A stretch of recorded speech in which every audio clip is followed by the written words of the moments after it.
যে আমরা যে আর্ন করি আমরা কিন্তু সবচেয়ে আমরা মনে হয় বেশি ট্যাক্স দেই।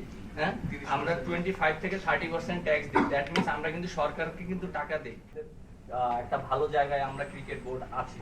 তো মাঠে যদি খেলাই না হয় তাহলে কিন্তু স্পন্সরও আসবে না বা আইসিসি থেকেও যে রেভিনিউটা পাওয়া হয় সেটাও পাওয়া হবে না। বাট আমার কাছে মনে হয় যে আমাদের এটা শুধু ব্যক্তিগত না, এটা প্রত্যেকটা ক্রিকেট ক্রীড়াঙ্গনের জন্য এটা একটা লজ্জাজনক। আর আমার কাছে মনে হয় যে যে উনি যে মন্তব্যটা করেছেন, আমি জানি না উনি কিভাবে করেছেন, বুঝে করেছেন না না বুঝে করেছেন। আমার কাছে এটার কোনো ব্যাখ্যা নাই, তিনি এটা ভালো জানেন।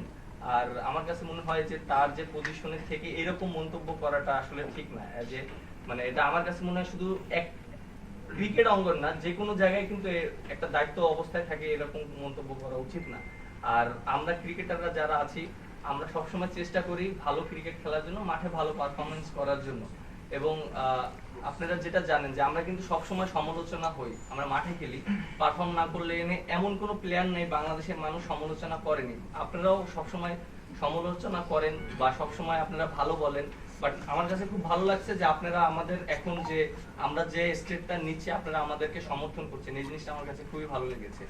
এবং আরেকটা ইস্যু নিয়ে কথা বলতে চাই যে প্রত্যেকটা মানুষের জানা উচিত যে আমরা যে আর্ন করি আমরা কিন্তু সবচেয়ে আমরা মনে হয় বেশি ট্যাক্স দেই। হ্যাঁ, আমরা 25 থেকে 30% ট্যাক্স দিই। দ্যাট মিন্স আমরা কিন্তু সরকারকে কিন্তু টাকা দেই।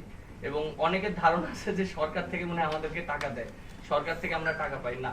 আমরা সম্পূর্ণটা ক্রিকেট খেলে, মাঠে ক্রিকেট খেলে সম্পূর্ণটা আমরা ওইভাবে টাকাটা পাওয়া হয়। এই জিনিসটা হয়তো ক্লিয়ার করা হয় না, আমাদেরকে অনেক ধরনের ভুল বোঝানো হয়। তো এই জিনিসটা সবার জানা উচিত। আচ্ছা, আমি